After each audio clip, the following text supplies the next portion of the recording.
The ideal of freedom.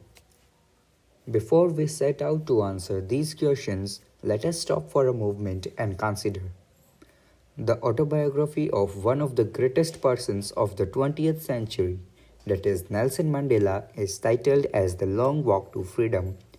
In this book, he talks about his personal struggle against the apartheid regime in South Africa, about the resistance of his people to the segregist policies of the white regime, about the humiliations, hardships, and police brutalities suffered by the black people of South Africa.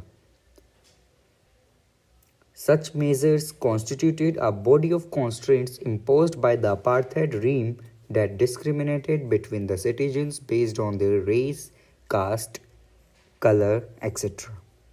For Mandela and his colleagues, it was the struggle against such unjust constraints, the struggle to remove the obstacles to the freedom of all the people of South Africa.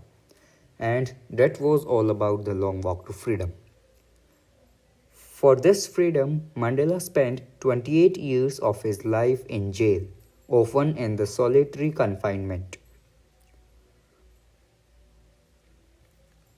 Imagine what it meant to give up one's youth for an ideal, to voluntarily give up the pleasure of talking with one's friends, of playing one's favorite games, of wearing one's favorite clothes, of listening to one's favorite music, of enjoying the many festivals that are a part of one's life. Mandela loved boxing. Boxing was the favorite game of Mandela. For freedom, Mandela paid a very high personal price and left all the brutalities and all the peace of his life and started struggling for the freedom and the peace of the country. Aung San Suu Kyi. Gandhiji's thought on non-violence have been a source for the inspiration. Gandhiji's thoughts on non-violence have been a source of inspiration for Aung San Suu Kyi as she remained under the house arrest in Myanmar, separated from her country. Gandhiji's thoughts on non-violence have been a source of inspiration for Aung San Suu Kyi as she remained under the house arrest in Myanmar, separated from her children, unable to visit her husband when he was dying of the cancer because she feared that if she left Myanmar to visit him in England, she would not be able to return.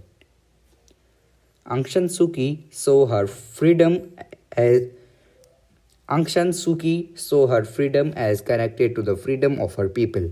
Her book of essays bears the title Freedom from Fear.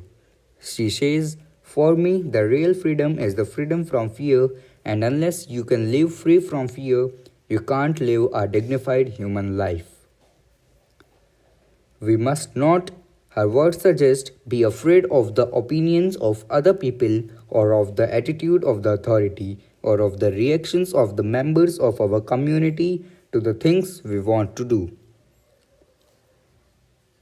For Aung San Suu Kyi, living a dignified human life requires us to be able to overcome such fear. From these two books of Nelson Mandela and Aung San Suu Kyi, we can see the power of the ideal of freedom, an ideal that was at the center of our national struggle and the struggles of the people of Asia and Africa against the British, French, and Portuguese colonialism.